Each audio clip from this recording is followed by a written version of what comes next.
Hi friends, welcome to our channel. నా మేనకోడలు చూడండి నాకు ఎంత చక్కగా హెల్ప్ చేస్తుందో.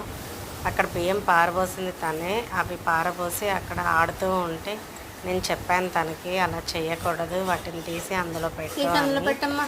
తన బుట్ట చేతులతోటి ఎంత చక్కగా ఒక్కొక్కటి ఏరి ఎంత నీట్గా అందులో పెడుతుందో చూడండి. చాలా హ్యాపీ.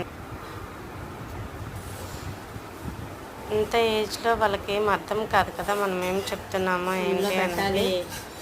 అయినా కూడా తను నేను చెప్పేదాన్ని చక్కగా అర్థం చేసుకొని చాలా చక్కగా మొత్తం అన్నీ తీసి అందులో పెట్టేసింది. కింద ఎన్ని పడి ఉంటే అవన్నీ చక్కగా తీసి అందులో పెట్టేసింది.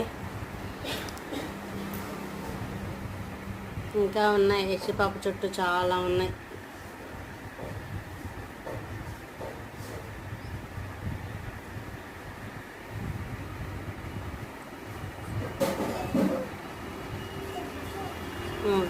అందులో పెట్టమ్మా. Oh god, good girl. Isha good గర్లా బ్యాడ్ గర్లా? తీసేసి చూడండి మొత్తం అంతా తీసేసి. అంతే కదండి. మళ్ళీ మధ్యలో నేను కర్రీ చేస్తూ ఉన్నాను. కర్రీ కోసం అనేసి వాళ్ళ మమ్మీ వెజిటేబుల్స్ కట్ చేసి ఇస్తే అవి చక్కగా నేను తీసుకెళ్ళి కర్రీ చేస్తూ ఉంటే ఆ ట్రే తీసుకొచ్చింది తనే. ప్లేట్ తీసుకురమ్మంటే తీసుకొస్తుంది. ఇప్పుడే కొంచెం తను మాకు అలవాటు అయింది. నార్మల్గా అయితే మా దగ్గరికి ఎవరి దగ్గరికి రాదు. మామూలుగా నవ్వుతుంది, ఆడుకుంటుంది, అన్నీ చేస్తుంది. కానీ మేము ఎత్తుకుందాము, కాసేపు ముద్దాడదాము అంటే మాత్రం మా దగ్గరికి రాదు.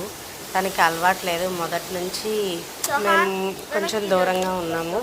దూరంగా అంటే వాళ్ళు వచ్చేసి అమ్మ వాళ్ళ ఇంటి దగ్గర ఉంటారు. నేను మా హస్బెండ్ అంత ఎక్కువగా ఎత్తుకొని ఆడించి అంత అలవాట్లేదు తనకి మేము.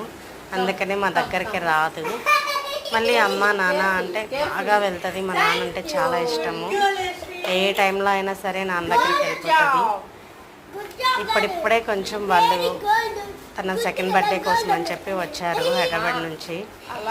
ఇప్పుడే కొంచెం అలవాటు అవుతుంది. మా ఇప్పుడు చక్కగా పిలుస్తుంది. అత్త, వదిన, బావ అని నా కొడుకుని అందరినీ పిలుస్తుంది. బాగా అలవాటు అయింది మాకు.